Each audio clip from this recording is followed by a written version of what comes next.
Olá, meu povo, tudo jóia com vocês? Que me acompanham nas redes sociais, Facebook Pedro Lira Neto, Instagram pedrolira.liraneto e no Twitter Pedro Lira Neto 1. Sejam bem-vindos ao meu canal Pedro Lira, vamos juntos, tá? Começando depois aqui em Maringá, tá? De um feriado, digamos assim, um feriadão. Nós aqui em Maringá, no Paraná, tivemos um feriado em virtude do aniversário de Maringá, né? Beleza, tudo jóia, passou, final de semana também. E a gente já começa com umas polêmicas, meu povo, que eu não sei vocês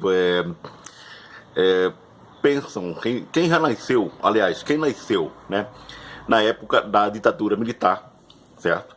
Os pais de vocês, ou os avós de vocês, né, no caso meu, tá? Eu nasci já no finalzinho da ditadura militar, mas meu pai, ele foi chamado lá pro doicode, aquela parada, graças a Deus, não foi tortura, porque ele participava na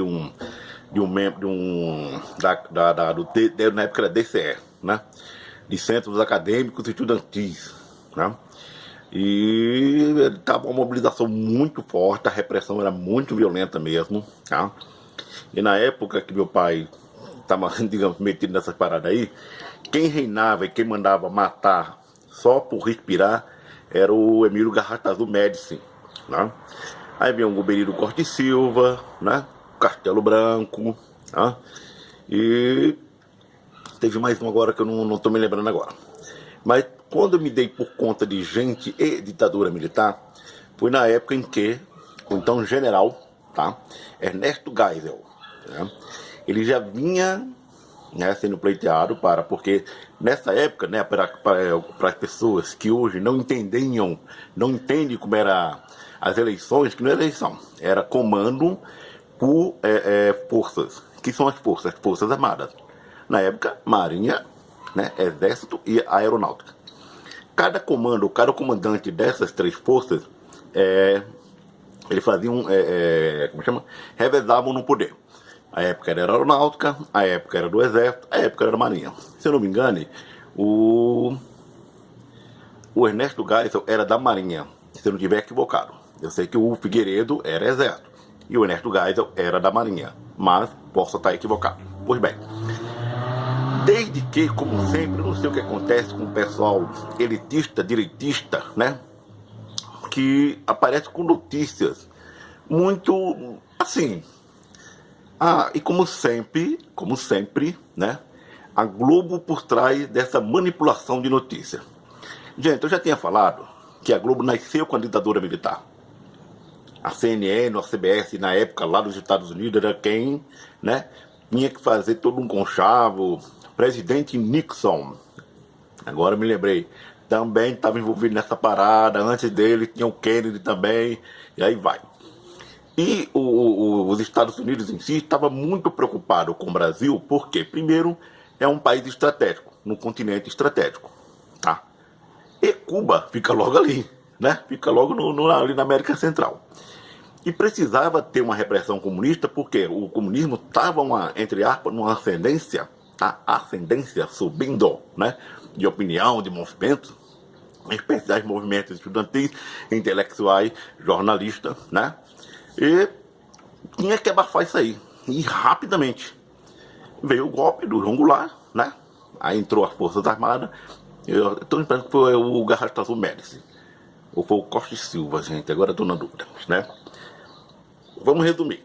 Então a Globo entrou também, foi com força, né? Gente, não fique pensando que a Globo é a apaziguadora, não. A Globo tem participação no militarismo, sim. Tá, gente? Tem participação. Aonde e como ninguém mais tem. Porque ela nasceu com a ditadura. Ela recebeu o aval da ditadura, tá? Para começar a ter, hoje que eu quero um império da Globo, né? Aquela parada toda. Beleza. Então, anos depois, houve a morte do jornalista Vladimir Herzog. Morte não, assassinato, né? Ele foi assassinado dentro do departamento do DOI-CODE, do Rio de Janeiro, né? Foi assassinado brutalmente por ele, as palavras dele, que ele, né, do movimento de repressão, que o Vladimir representava uma ameaça seríssima à estabilidade, olha só, a estabilidade não econômica, política brasileira, devido aos seus movimentos de palavras e influência. Mas eles nem usavam arma, rapaz. Nem matavam barata. É um magro de 1,88 m e cacetado, era alto. Ele, mas coitado, o homem nem pra dar um tapa numa vaca podia dar. Né? E foi encontrado morto, né? Enforcado. Enforcaram ele, deram muita porrada e depois enforcaram ele e colocaram ele numa... Foi tão fajuto a simulação de suicídio que eu nunca vi um suicídio o cara ficar de joelho. Nunca vi. A não ser que ele não tivesse perna, né? Ou não tivesse os troncos, aí tudo bem, mas fora ele tinha, né? Mas tudo bem. Passado todo esse tempo, né? Passado todo esse tempo, surge do nada, de um jornalista do nada, como é que chama? Endossado pela Folha, que endossou pelo... Não, endossado pelo Globo, jornal O Globo, que foi endossado pela Folha, que foi endossado pela Rede Globo, de uma minuta da CIA, Serviço de Inteligência Americano, de que o Ernesto Geisel era dentre todo, era o que mais mandava matar até se respirasse. O que eu acho engraçado, gente, é que bom tempo atrás, a ovelha negra dos generais era o Emílio Garrastazu Médici, que baixou, se não me engano, o AI-5, né? E ele veio com força mesmo, era estudante sendo morto a dia, noite e dia, e fora ainda milhares e milhares de estudantes que estão desaparecidos mesmo. Teve uma descoberta no cemitério em Perus, em São Paulo, né? Foi uma construção, uma coisa assim, acharam lá alçadas, quando viram, tinha pra um pá, né? E até então, até a própria Rede Globo, até os pensadores, os P da galáxia, os pica da galáxia das informações da Globo, né? Botava a culpa diretamente no Garrastazu Médici, no Costa e Silva, né? O Geisel, o Ernesto Geisel, quando assumiu a presidência, então, em 74, se não me engano, já vinha na onda de matar, né? Só que Ernesto Geisel ficou preocupado com uma coisa: peraí, até quando a gente vai matar todo mundo? Porque vão dizer que o Brasil vai crescer e não vão poder matar todo mundo. E o Ernesto começa a bater de frente com os generais linha dura, que a Globo não conhece, se conhece tá calada. Porque até hoje, quem fala, tinha os generais linha dura. Quem eram os generais linha dura da época? Ninguém fala desses generais linha dura. Só falam dos presidentes, né? Então o Ernesto Geisel começou a bater de frente com essa questão. Não, pode parar.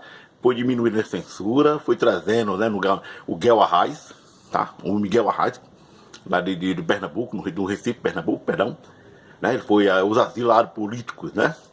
E aí veio aquela turma toda, asilado político e tal, né? Na época também houve um taxamento fortíssimo em cima do Wilson Simonal, porque falaram que ele era delator dos artistas, quem né, entre aspas, falava assim mesmo, Chico Buarque ali, Caetano, que andava, dava uma dedurada em cima do Wilson Simonal. Não sei se é verdade, não conheço esse fato. Mas o Wilson Simonal foi considerado delator dos artistas para o exército, né? Beleza. Que ele esteja em paz, né? Começando aí vamos voltar rapidamente para o vídeo não ficar muito extenso. Geisel pode ter sido sim mandado matar, mas ele ao mesmo tempo começou a parar com isso aí. Agora falar que Geisel foi a época que mais se matou na ditadura militar, pera aí. Ô filho do Vladimir, calma filho. Seu pai foi morto com Médici. Garrastazu Médici, o Costa Silva ali, a coisa foi feia, e você sabe disso. E você não sabe, vai perguntar aos amigos do seu pai, tá? Se tiverem vivo ainda, porque a repressão violenta foi ali. O Geisel já pegou a coisa já em cima do caminhão, todo mundo já morrendo, e ele foi mandando o caminhão para, e fez, para. E a briga do Geisel foi feia, porque no penúltimo ano do Geisel, tá, já se estimulava, já se aprontava a mudança dele antes de terminar, porque ele não estava mais nessa de querer que a ditadura continuasse, tinha que parar. A conversa com ele, então, João Figueiredo, que ninguém nunca soube na vida, foi na revista Exame. Revista Exame foi a época, uma coisa assim, uma reportagem que falava do João Figueiredo, na época general, né? Ó, temos que parar logo com isso. E o João Figueiredo começou realmente a pausar, tirar a ditadura da parada, né? Até hoje, né, uma bronca feia que o João Figueiredo tinha era com os marinhos, os donos da Globo. Tanto é que ele concedeu direto, não nem pensou outra vez, colocou uma concessão para o então, antigamente, né, era apresentador, ele era simples apresentador, o empresário Silvio Santos. E o João Figueiredo já autorizou, ó, manda aí, você vai ter a concessão, quero que você comece a bater de frente com esse cara aí. Os caras que ele falava eram os maninhos. João Figueiredo não tolerava nem respirar perto de Rede Globo. Ele não tolerava, pouco ele aparecia, você vê.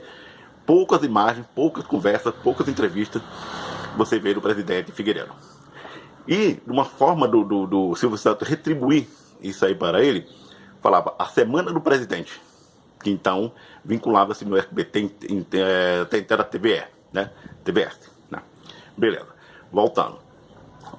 O Ernesto Geisel, durante a época que eu era pequeno, claro, era guri, né? Foi até 79, o Geisel. Mas durante essa época aí, pelas conversas que eu via sempre do meu pai, algumas pessoas também, o Geisel, tá? Mandava, não sei, mandava. Mas o freio começou franco com ele. O freio da ditadura começou com ele. Porque o que já vinha do alto comando, de altos generais, era de que tinha que continuar.